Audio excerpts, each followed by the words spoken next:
Sud Radio, on parle auto, midi 13h, Laurence Perrault, Jean-Luc Moreau. Et nous sommes ravis de vous retrouver, midi et 2 minutes très exactement. Bonjour l'ami Jean-Luc. Bonjour Dame Laurence et bonjour à tous les auditeurs. Et ceux qui nous écoutent régulièrement, autant évidemment sur leur poste de radio, sur le DAB+, sur certaines régions de France où nous sommes présents, comme par exemple je pense à nos amis du Nord et des Hauts-de-France. Il y a des nouvelles fréquences DAB+, à partir de la semaine prochaine d'ailleurs. Donc on va être un petit peu partout on ailleurs. fera peut-être un petit sujet, tiens, DAB+. Sur les autos radio, exactement. DAB+. Ouais. Mais que c'est quoi? Comment ça marche? Et puis évidemment, bonjour aussi à vous qui nous suivez sur la page Facebook de Sud Radio où vous retrouvez nos mines réjouies d'être en votre compagnie. Alors, on va parler de plein de choses. Et moi, il y a un sujet que j'adore, Jean-Luc, dans cette émission aujourd'hui, c'est comment être sûr de la qualité de ma voiture d'occasion en testant l'huile de son moteur. Oui, c'est la prise de sang du moteur. D'ailleurs, vous voyez, c'est la prise de sang du moteur.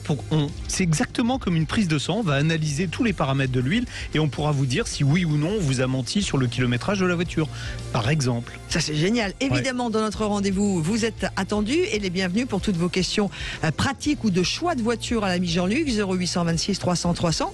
Et puis, il sera question aussi d'un essai voiture. Alors, le Renault Kangoo, je voulais le mettre au milieu des kangourous et puis j'ai renoncé au dernier moment, mais je suis quand même allé à Thoiry pour l'essayer. Et c'est une bonne surprise pour moi parce que je déteste a priori les ludospaces.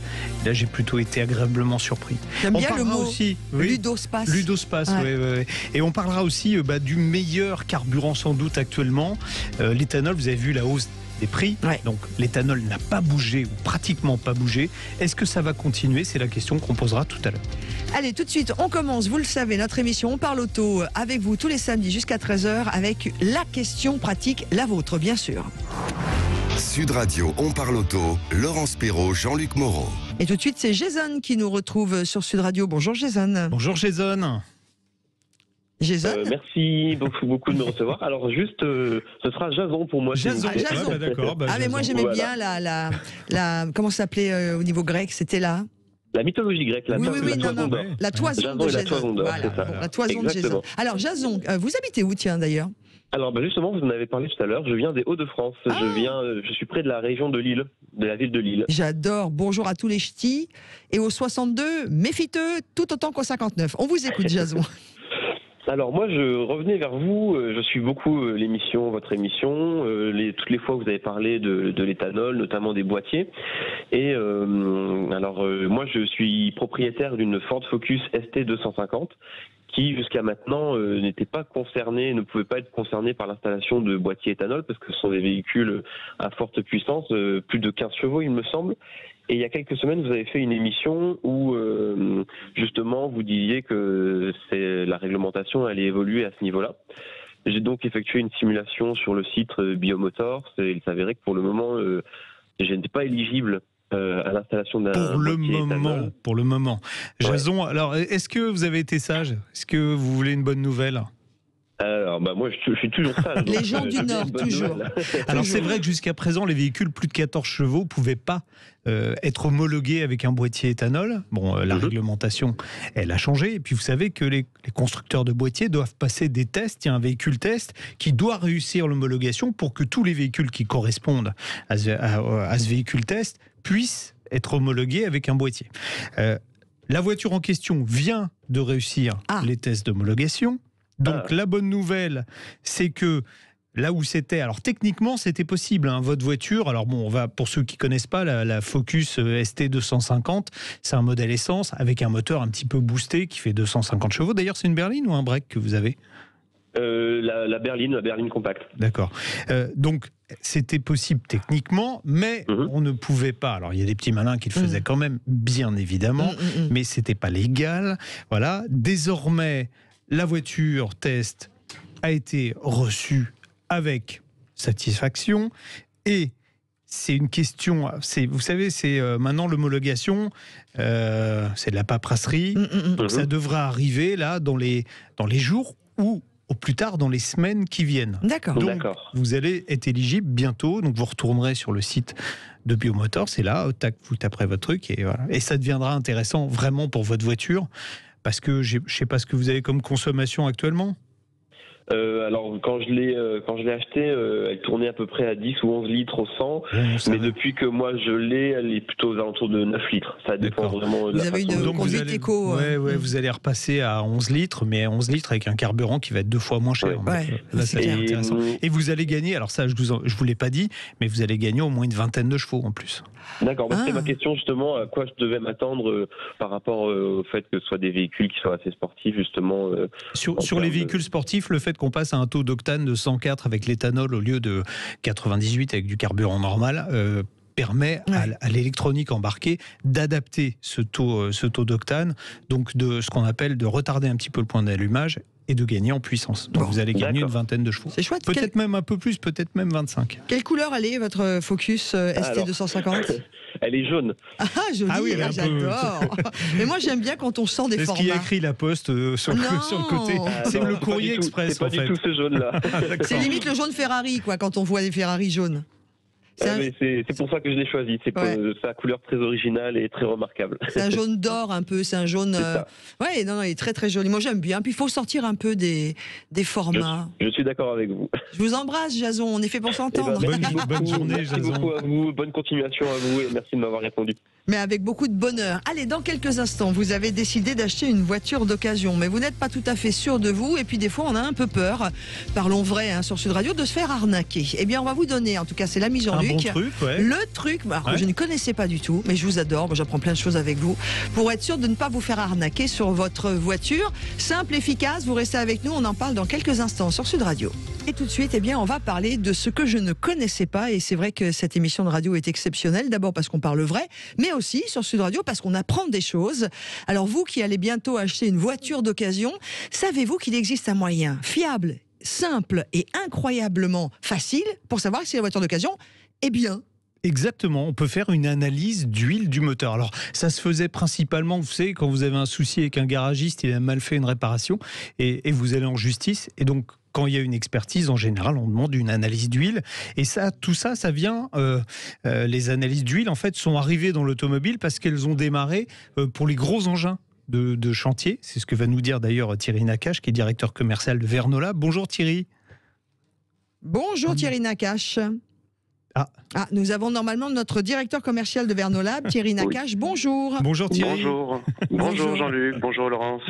Bon, expliquez-nous Vernolab rapidement ce que c'est. Alors Vernolab en fait fait partie du groupe SGS. Le SGS est leader mondial sur les métiers de l'inspection, du contrôle, de l'analyse et de la certification. Et donc le laboratoire Vernolab est un laboratoire situé à Verneuil-sur-Avre et c'est environ une quarantaine de personnes qui travaillent au quotidien justement sur la maintenance préventive et prédictive des pannes moteurs par l'analyse d'huile justement. Alors expliquez-nous, l'analyse d'huile, ça se passe comment? Qu'est-ce que je fais? Je vous amène ma voiture ou je prends obligé. Quand je fais le niveau d'huile, j'ai juste besoin de... C'est ça. Non, on a essayé vraiment de simplifier au maximum les choses. On réalise plus de 800 analyses et diagnostics par jour. 50% de notre activité se concentre essentiellement sur justement des analyses d'huile moteur pour des véhicules. Alors, le parcours client, il est extrêmement simple.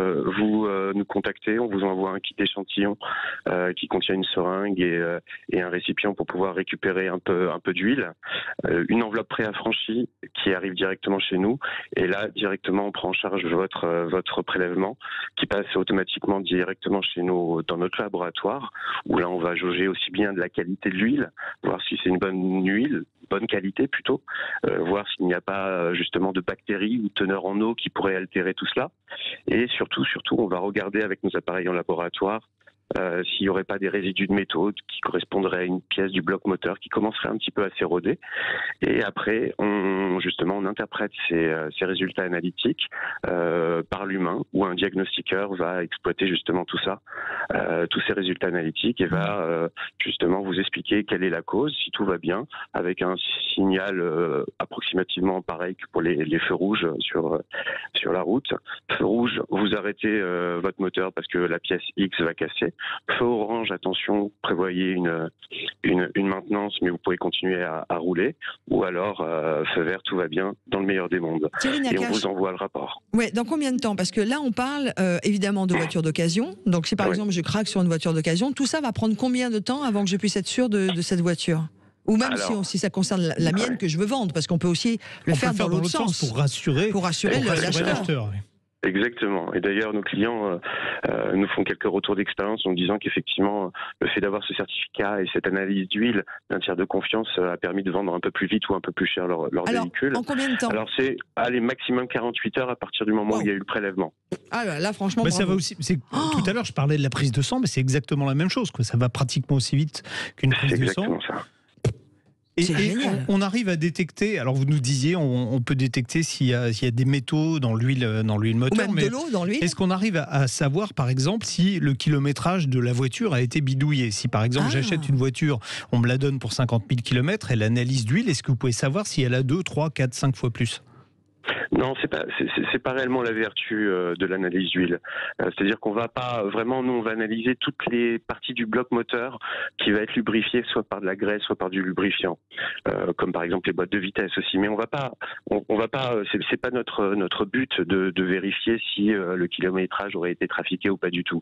Vraiment, là où on va attirer l'attention justement de l'utilisateur, c'est surtout de se dire est-ce que justement le véhicule que je vais acheter ou que je vais vendre est en bon état, si toutes les pièces sont en bon état. Bref, ne plus avoir besoin d'une boule de cristal pour justement prévoir l'avenir de son véhicule quand on l'achète ou quand on la vend. Donc nous, vraiment, notre rôle, c'est de cibler exactement et de donner un check-up complet du véhicule qui sera à vendre ou à acheter, par exemple. C'est génial. Ça coûte combien ? Très cher.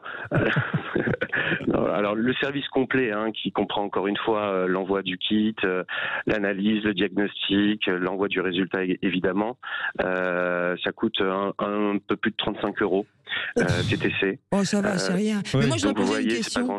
Non, c'est vraiment pour le coup, le service, il est exceptionnel. Le rapport qui a été pris, il est top. Mais je voudrais quand même. Imaginez, je vais vendre ma voiture. D'accord ? Je vous envoie le kit et tout, vous m'avez envoyé, nickel, pour savoir si je peux la vendre, j'ai pas de souci. Votre rapport qui va me revenir est ou orange ou rouge. Je vais aller voir mon garagiste qui s'occupe de ma voiture en disant, en lui montrant le rapport, est-ce que tu peux faire attention, est-ce que tu peux me regarder ?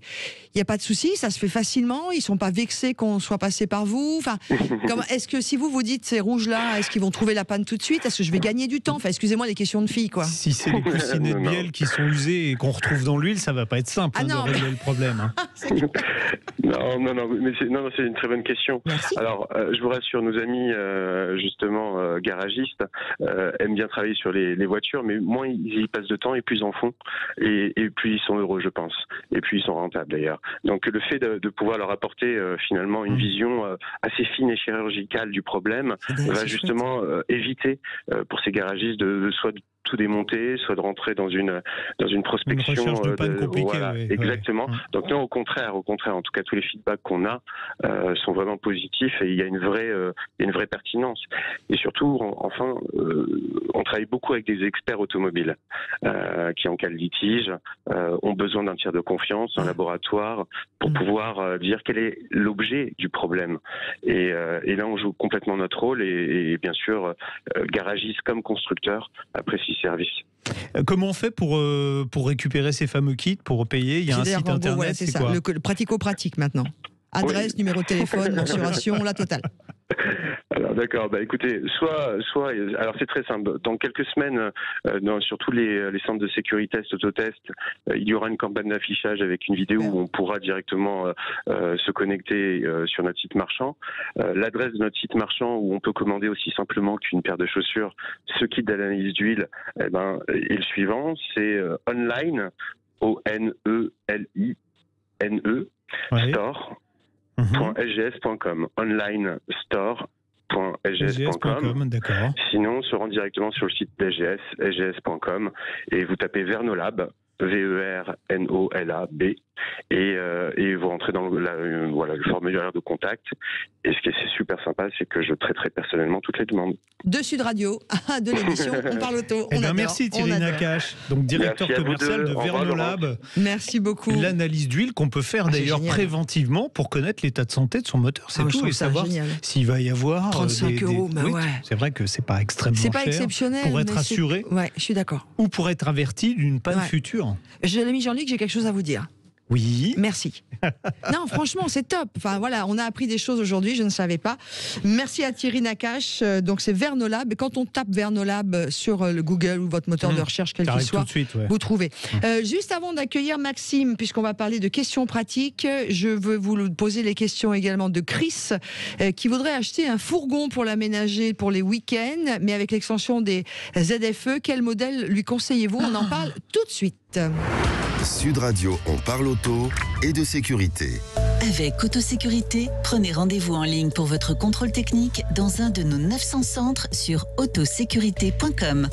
Et donc, il nous dit, Chris, avec l'extension des ZFE, je voudrais acheter un fourgon pour l'aménager pour les week-ends. Quel modèle me conseillez-vous? Je ne trouve pas de modèle essence compatible éthanol ou hybride. Merci. C'est ce que j'allais dire. Le problème, c'est que pour le moment, vu que la base sont des utilitaires et que les utilitaires étaient à 99% des diesels, aujourd'hui, on n'a pas d'offre en fourgon qui pourrait être passé en éthanol, par exemple. Il n'y a pas d'offre essence. D'accord. Voilà. Bon. Alors ça arrive chez les constructeurs, ça arrive, mais le marché, il a évolué en fait tout doucement et il y aura bientôt une offre essence, mais ça sera des véhicules neufs. Donc lui, j'imagine qu'il veut un fourgon d'occasion. Faudra, voilà. Il n'y en a pas pour le moment, ou alors à prendre un vieux truc des années 50-60, mais alors là, pour le coup, avec les ZFE, ça ne marchera pas, il sera obligé de le mettre. Si, peut-être en carte grise de collection. Vos questions, donc également, sur la page Sud Radio Facebook, où vous nous trouvez en direct. Maxime est avec nous au 0826 300 300. Bonjour Maxime. Bonjour Laurence, bonjour Jean-Luc. Bonjour Maxime. On vous écoute. Voilà, j'avais une petite question. J'ai acheté une Citroën C3 cet été, neuve, une PureTech 110 chevaux avec une boîte auto, AT6. Donc là, elle a 400 km, véhicule neuf. Ah ouais. Bon, j'avais une question parce que sur Internet, je lis des horreurs sur la fiabilité des PureTech, notamment que la courroie de distribution qui baigne dans l'huile de par la conception pollue l'huile et provoque des gros problèmes de fiabilité. J'ai lu aussi qu'il y avait des encrassements au niveau des injections qui pouvaient causer des caisses de porcelaine au niveau des bougies et donc évidemment avec toutes les conséquences que ça peut avoir. Bref, je voulais avoir votre avis. Être rassuré. Alors, quand on regarde les forums mécaniques sur Internet, c'est comme quand on regarde les forums de santé sur Internet. En général, on est mort quand on a raccroché. C'est ça. Il faut faire attention. Oui, faut faire super gaffe. Alors, par contre, ce que vous avez lu, c'est vrai. Et c'est vrai que depuis que le PureTech il est sorti, il a un peu soufflé le chaud et le froid. C'était pour moi le meilleur moteur de sa catégorie, mais malheureusement, il a montré quelques faiblesses fâcheuses en termes de fiabilité. La plus connue, c'est la courroie de distribution. Alors, c'est ce qu'on appelle une courroie humide. Alors, c'est pas PSA qui a inventé ça. Le moteur Ford EcoBoost, par exemple, avait déjà une courroie humide, mais a priori, ils l'ont mieux géré parce qu'ils n'ont pas de problème avec. Là, la courroie, elle trempe dans l'huile, ce qui normalement évite de remplacer trop fréquemment la courroie. Mais le problème, c'est que a priori, il y a une mauvaise compatibilité entre l'huile et la matière de la courroie. La courroie se désagrège petit à petit et ce caoutchouc qui va se retrouver en fait dans le bas du moteur va boucher ce qu'on appelle la crépine d'huile. C'est ce qu'aspire l'huile. Et à partir du moment où vous bouchez l'aspiration d'huile, on comprend bien que le moteur il va fonctionner beaucoup moins bien et en général, il y a des casses moteurs. Alors, PSA a fait plein de rectifications sans jamais réussir à juguler totalement le problème. Ils ont trouvé une solution, mais qui est franchement pas une bonne solution pour les utilisateurs. D'abord, ils avaient passé, ça c'était avant, mais ils avaient passé l'intervalle de révision de 2 ans à 1 an, donc il faut retourner tous les ans chez son concessionnaire, même si la voiture ne roule pas, je vous explique après pourquoi. Et puis ensuite, ils ont l'intervalle de remplacement de la courroie de distribution est passé, c'était 10 ans auparavant, c'est passé à 6 ans maintenant. Donc ça fait des frais supplémentaires. Alors ce qu'il faut surtout faire dans votre cas, alors vous avez parlé aussi de l'encrassement. L'encrassement, c'est réellement si vous faites de la ville avec la voiture. Je ne sais pas ce que vous allez utiliser, vous. Non, je fais plutôt de la route. D'accord, donc normalement, vous ne devriez pas être touché par ça. Par contre, pour la courroie de distribution, premier truc, absolument bien respecter les préconisations d'utilisation d'huile. Je vous ai dit que l'huile pouvait dégrader la courroie. Il faut vraiment respecter la préconisation du constructeur. Si vous ne le faites pas et si vous tombez en panne, alors si vous tombez en panne là, dans les 2 ans qui viennent, il n'y a pas de souci, votre voiture elle est sous garantie, donc ça sera pris en garantie. Si en revanche vous tombez en panne après et qu'à un moment ou un autre vous avez mis une huile qui n'était pas l'huile de référence, on ne prendra pas la voiture en garantie. Même chose, il faut respecter les préconisations strictement, c'est-à-dire vous ne pouvez pas dépasser de plus de 3000 km ou de plus de 3 mois les intervalles de révision. Je vous ai dit, c'est tous les ans. Si vous faites 1 an et 3 mois à un moment parce que vous avez loupé la date, c'est mort par la suite pour avoir une participation de Peugeot. Et les participations de Peugeot, de toute façon, enfin je dis de Peugeot, de PSA, enfin, je devrais dire de Stellantis, voilà, sont assez faibles sur ces moteurs-là. C'est effectivement, il faut être rigoureux avec cette mécanique-là. Après, alors, ça reste une super voiture. Ça reste un super moteur. Et pour tout vous dire, ils vont le changer et il y aura une chaîne de distribution sur celui qui arrive l'année prochaine. Sauf que celui qui a acheté Maxime. C'est bête, vous avez acheté celui avec la courroie. Maxime, alors attendez, vous l'avez comment, en LOA ou vous l'avez acheté cash ou en LOA votre voiture? Non, je l'ai acheté cash. Si vous faites bien attention, normalement, ça ne devrait pas poser de problème. Bon. Et j'ai une extension de garantie, donc normalement, je suis tranquille 4 ans. Voilà. Bon, vous profitez en tout cas de votre Citroën C3 neuve de 400 km au compteur actuellement. Et rassurez-vous, ça ne pète pas tous les 4 matins quand même. Non, juste les 4 soirs. Mais elle est très agréable en parallèle. Le moteur est souple, il a un petit bruit très sympa. Enfin, c'est tout le confort. Et puis le confort Citroën n'est pas. Voilà, je veux dire, c'est vraiment une voiture très agréable. Bon, Maxime, bonne route avec votre jolie voiture. Merci beaucoup à tous les deux et bonne continuation. Merci Maxime, on vous embrasse. Dans quelques minutes, avant évidemment 13h, la question que nous posons c'est et si l'éthanol était actuellement le meilleur carburant du moment? Et puis juste avant, après avoir parlé de Citroën, on essaiera une Kangoo de chez Renault. Enfin quand je dis on, je suis prétentieuse, c'est l'ami Jean-Luc qui a pris le volant. A tout de suite sur Sud Radio. On parle auto et on prend le volant.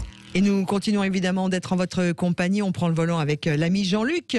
Avec vous aussi sur la page Sud Radio. Vous êtes très nombreux. Ça nous fait toujours plaisir d'être avec vous. Alors, on va prendre le volant de quelle voiture cette semaine? On va prendre le volant du Kangoo 1,3 litre TCE 130 finition intense. Une Ludo car j'adore. Le Ludospace. La 3e génération de Renault Kangoo. C'est vrai qu'il était né franchement utilitaire à l'époque. C'était pas la voiture la plus fun pour moi, le Kangoo, je vous l'avoue. Oui, j'avoue que c'est pas celle sur laquelle je peux aller moi, en termes de forme et d'envie. J'aime bien, vous savez, les voitures. Mais par contre, en termes de pratique, il n'était pas très sexy. Mais il a beaucoup grossi par contre. Il a beaucoup grossi. Il fait 4,49 m de long maintenant le Kangoo, plus 20 cm. 1,92 m de large, plus 8 cm. Et il est moins moche que par le passé, il est moins utilitaire quand même dans sa ligne. En revanche, il a conservé, vous le disiez, les atouts de l'utilitaire, c'est-à-dire un coffre gigantesque. À l'arrière, sous tablette, on a presque 1 m3. On a un espace de chargement de 3500 litres et 1,80 m de long. Quand on rabat la banquette arrière, ça se rabat 2 tiers, 1 tiers. Et puis, grâce à la hauteur importante, on peut charger, par exemple, des vélos sans avoir besoin de démonter les roues. Et ça, c'est super pratique pour celui qui fait du VTT, craque, il monte les vélos dedans et il part. Il conserve aussi les fameuses portes coulissantes qui sont très pratiques. Alors, l'espace à l'arrière est franchement très généreux. C'est pour ça qu'on va acheter ce genre de voiture. On a 3 vraies places avec une garde au toit qui permet de loger soit une girafe, soit pourquoi pas une bigoudaine avec sa coiffe ou alors quelqu'un avec un chapeau haute forme. Voilà. Mais à l'avant, il y a aussi beaucoup d'espace, ainsi plein de rangements qui sont plutôt malins. On a une grande boîte à gants façon tiroir, on a un coffre au-dessus des compteurs, on a une capucine au-dessus des passagers, on a un logement ouvert derrière l'écran central et puis des petits emplacements pour poser des gobelets ou un téléphone. Il y a même un chargeur en induction sur la version que j'avais moi, d'ailleurs dans la voiture. Il y a un support smartphone qui livre aussi. C'est très malin. Tous ces trucs-là, c'est vraiment très très pratique et malin. On a un petit support smartphone qu'on peut mettre de l'un ou de l'autre côté du tableau de bord. C'est vraiment très pratique. On apprécie aussi le traitement qui est plus chic que par le passé. Alors au départ, je disais, c'était un utilitaire qu'on a transformé en véhicule de loisir. Désormais, Renault a fait un effort, on a un petit bandeau décoratif. Ça imite du bois, mais c'est de la ronce de plastique. Mais par contre, c'est vrai que l'effet est quand même plus sympa. Et puis l'équipement sur cette finition haut de gamme est très complet. La position de conduite, c'est toujours pas une berline sportive, c'est clair. En même temps, c'est pas fait pour ça. Mais on n'est plus sur une chaise à porteur comme on était sur les premiers. Et surtout, le confort est désormais excellent. Les suspensions sont souples. On a des roues qui sont pas trop grandes, 17 pouces, d'où un grand confort de roulement. Renault a aussi travaillé l'insonorisation. Elle est bonne jusqu'à 100 km/h. Pourquoi elle est bonne jusqu'à 100 km/h? Parce qu'ils ont travaillé au niveau vibratoire. Ils ont épaissi les vitres pour qu'on ait moins le bruit de dehors. Mais vous avez vu le physique du truc, c'est quand même une armoire normande, donc au-dessus de 100 km/h. L'engin, les bruits aérodynamiques prennent le dessus, et c'est vrai que il est assez bruyant, 70 décibels, je les mesure, vous le verrez dans la vidéo que vous pouvez voir d'ailleurs sur la page YouTube. Voilà, 70 décibels à 110 km/h, c'est principalement dû au bruit aérodynamique, et c'est un véhicule assez bruyant quand on roule vite. Voilà. Le moteur de notre voiture d'essai, en revanche. Alors avant, avec un Ludospace, on était plutôt tranquille. Bon, là, on a un moteur 4 cylindres, 1,3 litre essence. Alors, on parlait tout à l'heure du PureTech. Ouais. Le PureTech, au moment où il est sorti, je disais, tiens, c'est le meilleur moteur de sa catégorie. Maintenant, c'est le 1,3 litre TCE Renault qui est le meilleur moteur de cette catégorie-là. D'accord. Donc, un très bon moteur qui développe 130 chevaux, surtout 240 Nm de couple à 1500 tours minute, ça veut dire qu'il reprend bien. Ouais. Et c'est vrai qu'il fait preuve d'une grande souplesse, et puis il a aussi un peu de patate. Alors il faut monter les rapports, parce que la voiture elle est quand même assez lourde, elle fait 1500 kg, mais quand on tire dedans... Elle n'est pas loin du malus à 1800 du mois de janvier 2022. C'est pas un Kangoo GTI, mais on en est pas très très loin quand même. On a des performances accélération qui sont bonnes, 0 à 100 en 12 secondes 8, 180 km/h, c'est assez tonique dans la conduite. Le problème, c'est comme c'est tonique dans la conduite, que c'est un peu lourd et que c'est un physique d'armoire normande, on a bien voilà. Quand on passe à la pompe, ça commence à chiffrer un peu. On est à 7,7 litres de moyenne en roulant gentiment, ça veut dire qu'on peut être plus, on va difficilement être moins, on pourrait être aux alentours de 7 litres, voilà. Alors, vous avez un choix de diesel dans la catégorie, mais il est beaucoup plus agricole, le diesel, il sera nettement moins agréable, mais vous consommerez 2,5 litres de moins, donc c'est un choix à faire au départ. Je sens que vous l'aimez pas tant, cette voiture. Mais si, j'ai été, je vous ai dit, agréablement surpris, voilà, parce que c'est plutôt agréable à conduire. Alors, armoire normande, pachyderme, plutôt le diesel agricole. Mais c'est pas une voiture avec laquelle on part faire une balade. Ça peut être la balade du dimanche quand on va chercher des champignons. Oui, mais avec la famille. Voilà, d'accord, mais on part en famille. On va pas faire une balade tout seul pour conduire. Non. C'est ça que je veux dire. Oui. On va pas se faire plaisir au volant avec ce genre de voiture. Même si là, on peut prendre quand même un peu de plaisir au volant. C'est ça la différence par rapport à l'ancien Kangoo. Alors, combien il coûte? Là, par contre, Renault, ils se sont un peu lâchés. La voiture, elle a grossi, donc ils ont dit on va faire pareil avec les tarifs. La finition intense coûte 27 900 €, on a 818 € de malus puisque c'est un modèle à essence. Ça pique un peu. Avant, l'avantage du Kangoo, c'est que il y a beaucoup de place, c'était pas cher. Bon, maintenant, il y a toujours beaucoup de place, il y en a même plus. C'est plus agréable à conduire, par contre, c'est plus cher. Ouais. Bon. Sur une note de 0 à 10, l'ami Jean-Luc, il donne quoi? Je mettrais 6 quand même. Non, mais c'est vrai, parce que les aspects pratiques sont vraiment... Alors, c'est sans comparaison avec ce qui peut exister d'autre. Elle ne ment pas sur ce qu'elle propose. C'est-à-dire que justement. On vient chercher un Kangoo de ce type-là pour ce qu'on a envie d'en faire. Voilà, alors, je me suis vengé. Quand j'ai rendu le Kangoo, j'ai pris une Alpine à 110 S, et ça sera un essai bientôt à la place. Je suis passé vraiment d'un extrême à l'autre chez Renault. On quitte le pachyderme pour aller vers la libellule. Ouais, c'est ça. Merci beaucoup, l'ami Jean-Luc, pour cet essai de la Kangoo que vous retrouvez évidemment filmé par les bons soins de Jean-Luc Moreau lui-même, himself, sur la chaîne YouTube de Sud Radio. Biomotors, agissez pour la planète en roulant au super-éthanol et économisez jusqu'à 50% sur votre carburant. Présente Sud Radio, on parle auto et d'environnement.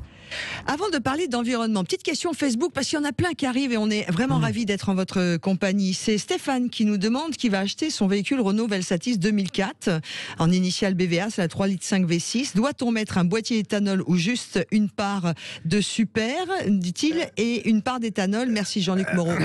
C'est bien fait ici pour commencer notre sujet sur l'éthanol. Non, mais oui. Alors je serais lui, j'éviterais quand même ce mélange. Bon d'ailleurs, le moteur, le V6 de l'époque peut pas encore être équipé, mais ça va peut-être venir, peut pas être équipé à l'éthanol avec un boîtier. Et puis surtout, c'est pas un moteur d'une fiabilité extraordinaire. Donc voilà. Ok. Il prend un risque. Bon, il le prend pas alors. Non, mais par contre, est-ce que l'éthanol, puisque c'est vraiment notre sujet aujourd'hui dans On parle auto, est le meilleur carburant du moment, l'ami Jean-Luc? C'est pour moi le meilleur carburant du moment. On va vous expliquer pourquoi. On a avec nous Nicolas Kortsoglou, qui est le responsable carburant du syndicat national des producteurs d'alcool agricole. Bonjour Nicolas. Bonjour Nicolas. Oui, bonjour Laurence, bonjour Jean-Luc. Bon, cette semaine, Ford a lancé, il y avait des essais, j'ai pas pu m'y rendre malheureusement, mais je rattraperai le retard. Rassurez-vous, j'essaierai le Puma E85. Ford a lancé cette semaine donc sa gamme E85, enfin les essais en tout cas pour la presse. Donc c'était l'occasion de remettre un coup de projecteur sur ce carburant que de plus en plus d'automobilistes doivent regarder avec les yeux de chimène, parce que quand on passe à la pompe, on voit... Alors j'ai payé moi du Super 98, 1,99 € sur l'autoroute quand même. Hein. Et là ça continue d'augmenter. C'est que même les petites stations sympas, pas trop chères, on est tous au-dessus d'un 60 là. On est tous au-dessus d'un 60, alors que le super éthanol reste à, c'est quoi, 65 centimes de moyenne, c'est ça? On est à 0,68 € par litre en moyenne en France aujourd'hui, donc ce qui permet d'économiser 600 € pour 13 000 km parcourus par an, y compris la surconsommation de 25% de l'E85 par rapport au sans-plomb. Nicolas, on va rappeler pour ceux qui nous écoutent, bon, l'éthanol, on peut en mettre dans les voitures essence, qui sont équipées soit d'origine, soit qui sont équipées d'un boîtier. Il y a des petits malins qui font aussi un mélange maison dans les voitures sans rien changer. Il y a même des modèles sur lesquels ça marche très bien. On vient de parler du Kangoo là, à l'instant. Je ne vous l'ai pas dit, mais le Kangoo, si vous mettez de l'éthanol dedans, il va le boire. Oui. Voilà. D'accord. Donc, même sans boîtier. Normalement, je ne devrais pas vous dire ça parce que Renault va râler, mais bon. Oui, mais on parle vrai sur Sud Radio. Non, mais le moteur, il a été conçu dès le départ pour rouler avec ça. On en trouve partout désormais de l'éthanol ? Alors effectivement, il y a de plus en plus de stations qui proposent de l'éthanol. Aujourd'hui, on a dépassé les 2550 stations. Ça fait 28% des grosses stations en France, donc plus d'une sur 4. Le maillage est vraiment très très bon. Oui, mais... Et on a une application qui s'appelle Mes Stations E85 qui permet de repérer toute station autour de vous. Parce que juste Jean-Luc, évidemment, sur les grandes métropoles, elles y sont. Mais si vous allez du côté de l'Aveyron ou en Centre-France, dans la Creuse ou du côté de la Souterraine, je ne suis pas sûr qu'on en trouve encore. Mais vous pouvez rouler à l'essence avec un véhicule flex fuel puisqu'il y a flex dedans. Donc on peut mettre de l'essence. Par contre, c'est vrai que le pistolet va vous brûler les doigts. Le pistolet à 1,68 € au lieu de 68 centimes. C'est ça la différence. C'est qu'on peut rouler à l'essence si on ne trouve pas d'éthanol. Mais ça fait tellement mal on se débrouille très facilement pour trouver tout le temps de l'éthanol. On peut faire 10 km de plus éventuellement. Mais... Alors, en plus, outre cet aspect fiscal, alors la question que tout le monde pose, c'est ok, d'accord, c'est pas cher pour le moment, mais est-ce que ça va pas augmenter ? Alors, à mon avis, non. Et je peux vous rassurer avec 3 raisons. D'abord, le super éthanol de 85, ça représente 4% des essences et 1% si on dit essence plus gazole. Donc ça veut dire que c'est quand même tout petit. Si on augmente les taxes, il vaut mieux les augmenter sur du gazole si on veut récupérer de l'argent. Et donc, par exemple, 1 centime par litre sur le gazole, ça fait 300 millions d'euros pour l'État. 1 centime sur le E85, ça ferait 4 millions d'euros. Donc on voit bien que c'est pas en augmentant les taxes sur le E85 qui vont remplir les caisses. D'accord. Donc on a une certaine visibilité sur la stabilité des prix de ce carburant à long terme ? Oui, on peut dire que s'il existe depuis 15 ans, il y a eu 4 présidents différents depuis 2006 et l'écart de taxe est toujours resté stable autour de 53-55 centimes de taxes de différence entre le 85 et le sans-plomb. Et juste pour être un peu franco-française, histoire de faire un petit cocorico de temps en temps, l'éthanol qu'on trouve en France est particulièrement fabriqué à base des betteraves françaises ou bien ? Exactement, bien sûr, tout à fait. C'est betterave, blé, maïs, résidus sucriers, résidus amidonniers, made in France. Donc on fait en plus travailler nos agriculteurs. Oui, et puis à un moment, on met le doigt sur le réchauffement climatique, c'est le carburant liquide le plus propre de tous. On fait aussi un geste pour l'environnement, en plus de faire un geste pour son portefeuille. Oui, effectivement, c'est 50% de réduction de CO2, le 85 par rapport à l'essence, sur l'analyse de cycle de vie, sur toute la vie du carburant. J'ai une question, moi, qui fâche. Oui. Pourquoi est-ce que j'achèterais aujourd'hui une voiture qui va peut-être être flex full tout de suite, comme la Puma de chez Ford, où je peux m'acheter un boîtier, alors que l'État ou la France ou l'Europe m'oblige de plus en plus à aller vers l'électrique ? Est-ce que tu vois, il y a un moment où on ne sait plus quoi acheter, quoi. Et électrique, pas électrique, éthanol. Parce que Laurence, en fonction de l'usage qu'on a, celui qui fait de l'autoroute, il peut encore choisir d'acheter un diesel parce que en termes de consommation, il aura une conso plus basse. Mais il peut aussi choisir un modèle à l'éthanol. Alors il va consommer beaucoup plus qu'avec son diesel, environ sur l'autoroute, il va consommer, on va dire 2 tiers de plus ou moitié plus, mais au final, son budget carburant sera plus bas. Mais parce oui, qu'il mais va payer un carburant beaucoup moins cher. Bientôt, en 2030, plus de thermique. Nicolas Kouzouglou, qu'est-ce qu'on fait? Attendez. D'abord, c'est une proposition de la Commission européenne qui dit en 2035 plus de thermique. Donc c'est juste une proposition. Il va y avoir des discussions au Parlement et au Conseil. Vous laissez pas faire. On peut imaginer que ça va être décalé dans le temps. Après, il faut que la Commission soit honnête. S'ils veulent vraiment faire quelque chose pour le climat, il faut réfléchir de ce qu'on appelle en analyse de cycle de vie. C'est-à-dire on prend en compte, y compris la production. Oui. Des carburants, la production de la batterie. Aujourd'hui, les batteries, à 99%, les batteries des véhicules électriques sont produites en Chine. Et donc, elles impactent très fortement en termes de CO2, l'empreinte CO2 de la voiture électrique. Sans compter la production de l'électricité en moyenne européenne, avec la production d'électricité en Allemagne ou en Pologne qui est gaz et charbon. Le véhicule électrique est moins bon qu'un véhicule thermique E85. Allez, ça c'est dit. Boum, on va devoir y aller parce qu'on a pris du temps, mais le sujet parfait. est tellement passionnant. Non, mais on en reparlera, parce qu'en plus, je vais essayer le Puma Flex là, je suis d'accord. dans les jours qui viennent. En plus, je l'aime bien. Moi, je trouve que c'est une jolie voiture. Oui, c'est une jolie voiture. Nicolas, la prochaine fois, on vous veut en studio. Très bien, c'est comme ça. Merci, Nicolas. Gros sujet, parce que je pense que beaucoup de gens se posent des questions sur l'éthanol et puis sur l'avenir des voitures tel qu'on nous le propose. Que fait-on, du coup? Dans quelques instants, juste après notre dernière pause, nous allons parler pneus avec la fameuse loi montagne et cette tolérance qui a été accordée cette semaine. Va-t-elle changer les choses? Et puis quelle auto choisir? 0826 300 300. Vous voulez acheter une voiture? Venez demander son avis à notre expert, l'ami Jean-Luc Moreau sur Sud Radio. On parle auto, on parle de la loi montagne pour les pneus. Bonjour Olivier Pasini. Bonjour Laurence, bonjour Jean-Luc. Bonjour Directeur Olivier. général de Siligom. Siligom, c'est quoi? Tiens, rapidement Olivier. Alors, Siligom est un réseau de plus de 200 garages spécialistes de la vente et la pose de tout type de pneumatiques, de l'entretien mécanique et la vente d'accessoires comme des chaînes ou des chaussettes, ce qui est plutôt d'actualité. Ah bah oui. Par ailleurs, nous proposons également à la vente des véhicules neufs et occasion sur notre site MyCar by Siligom. Voilà, ça marche pub, même. C'est fait. Allez. Et ça marche même pour la chronique d'après. Alors cette semaine, on a vu que l'État, c'est vrai que c'était un petit peu short, quoi. L'État accordera une tolérance puisque la loi montagne va s'appliquer à partir du 1er novembre, mais ceux qui ne sont pas encore équipés ne seront pas forcément verbalisés tout de suite. Pourquoi pas forcément? Parce que ça ne veut pas dire que vous ne risquez rien. C'est ça quand même. Alors, est-ce que ça va permettre de relâcher un petit peu la pression parce que vous aviez suffisamment de stock pour prévoir cette éventuelle précipitation des automobilistes dans les centres pour faire équiper leurs véhicules? Alors l'annonce est très récente et peut-être que certains feront le choix de s'équiper l'année prochaine. Mais alors pour l'instant, nous avons toujours de très fortes demandes et notamment sur les départements ciblés par la loi montagne et concernés par les arrêtés préfectoraux. Et oui, nous avons suffisamment de stock puisque nous avons commandé beaucoup de marchandises pneumatiques, chaînes et chaussettes cet été pour servir nos clients le plus normalement possible. D'accord, on peut prendre des rendez-vous, c'est pas saturé? Non, c'est pas saturé, d'autant que nous avons dimensionné nos équipes en atelier, notamment sur les agences concernées directement par la loi montagne. Bon, alors on sait qu'il faudra s'équiper soit avec des pneus hiver pour ces zones-là, soit avec des pneus 4 saisons, soit avec des chaussettes à neige. Il y a plein de gens qui se posent la question, est-ce que ça coûte cher? Alors, ces trois formules-là, un pneu hiver par rapport à un pneu été, c'est combien de plus, par exemple?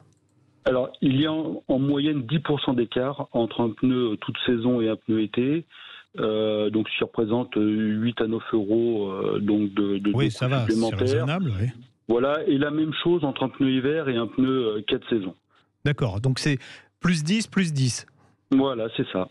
D'accord. Il y a une offre aussi large dans les pneus 4 saisons, par exemple, que sur les pneus été. Est-ce qu'on peut avoir du pneu premier prix aussi ? Absolument. En fait, on a l'habitude de définir les pneumatiques en 3 catégories. Les pneumatiques premium avec les grandes marques que tout le monde connaît, les pneumatiques médium et les entrées de gamme. Et là, les écarts de prix entre ces 3 segments sont significatifs puisque d'environ 25%. Pour illustrer, lorsqu'un premium est vendu en moyenne 100 euros, un pneu médium est vendu à peu près 75 euros et on a des entrées de gamme à 50 euros. Bon, évidemment, j'imagine le pneu à 50 euros, il est moins bien que le pneu à 100 euros. Ouais.